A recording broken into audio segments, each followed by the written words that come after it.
JM Fiang Faney ay nangangamba na nga raw na baka sina JM Ibarra at Fiang Smith ang tinutukoy na love team sa isang blind item na di raw matutuloy ang project dahil buntis ang aktres. Nabasa niyo ba yan? After nung power couple, meron na namang sumunod Love na blind team. item na love team daw. May napipintong malaking proyekto para sa kanilang tambalan.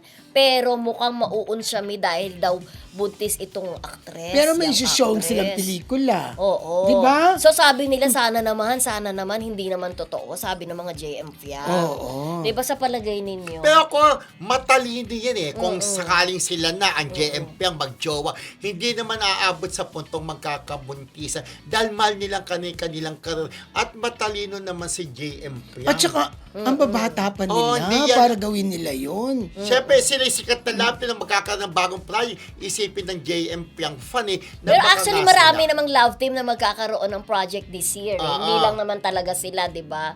Oo, so Oo, so nangangamba ngayon sila. Kaya may mga nagtatanong sa akin, may mga nag-chat talaga sa akin nagtatanong, sino po ba talaga yung love team na iyon? Ano ang sinasagot mo Oo, naman? ang sinasagot ko. I'm sure hindi naman JM Fiang. Oo, yun. hindi yun. Oo. Tuloy na tuloy ang project nila together dahil yung first time nila na magkakaroon ng serye, di ba? Correct. At sigurado tatangkilikin yan ng bonggang-bongga. Special si Mami Morley na mahal naman ng JMP.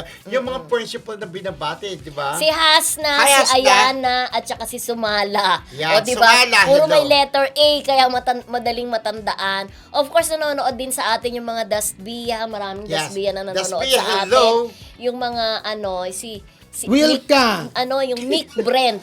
Mick Brent, ayan. May Wilka rin na Oo, nanonood Wilka sa atin. nanonood sa atin, di ba? KD Tsaka si Lex. Mika. Oo, KD Lex Lahat ng nanonood love din team. sa Special atin. yung Kim Paul. Lagi-lagi yan ang Kim Pero Paul. basta ngayon, JM Piang, mag-focus na lang kayo sa nalalapit na pagpapalabas ng Yes. kanilang launching movie as love team talaga. Ayan. Ito solo talaga nila, ha? Di katulad dun sa SRR. Eh doon nga medyo kinabahan ng mga fanay dahil sabi doon sa blind item na magkakaroon pa ng malaking proyekto.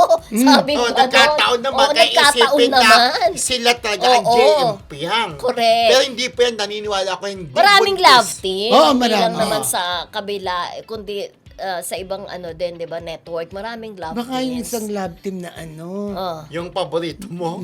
not so old. oh. Feeling ko. Yun? Feeling Yung ko. sabi mo, ano? Ano?